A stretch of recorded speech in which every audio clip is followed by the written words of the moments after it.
அவருக்கு என்னப்பா, தான் உண்டு தான் வேலை உண்டுன்னு இருப்பார். யார் வம்பு தும்புக்கும் போக மாட்டார். இது சமுதாயத்தில் நல்லவங்க என்பதற்கு வச்சிருக்கிற அளவுகோல். ஆனால் நீதியின் தராசில் வச்சு நிறுத்து பார்த்தா கெட்டவங்கன்னு சொல்கிறவங்க எவ்வளவு மோசமோ அதே அளவுக்கு இவர்களும் மோசமானவர்கள் தான். ஏன்னா ஊருக்குள்ளே வன்முறை, கொலை, கொள்ளை, ஊழல், லஞ்சம் எங்கு பார்த்தாலும் இப்படி அநியாயங்கள் தலைவிரித்து ஆடும் பொழுது அதை நான் கண்டுக்கவே மாட்டேன்னு சொல்கிறவர் எப்படி நல்லவர்னு சொல்ல முடியும்?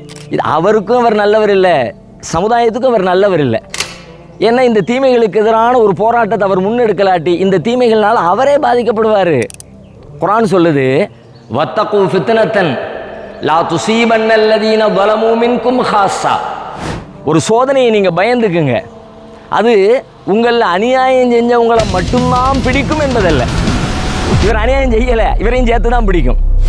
பக்கத்து வீட்டிலே நெருப்பு எரிகிறது, அதை நான் அணைப்பதற்குரிய வேலையை செய்யலாட்டி என் வீடு பாதுகாப்பாக இருக்காதே அப்படின்னா நல்லவங்கன்றவங்க தான் உண்டு தான் வேலையுண்டுன்னு இருக்கிறவங்க இல்லை. இந்த சமுதாயத்தில் நடக்கிற தீமைகளுக்கு எதிராக போராட்டத்தை முன்னெடுக்கிறவங்க தான் உண்மையில் நல்லவங்க.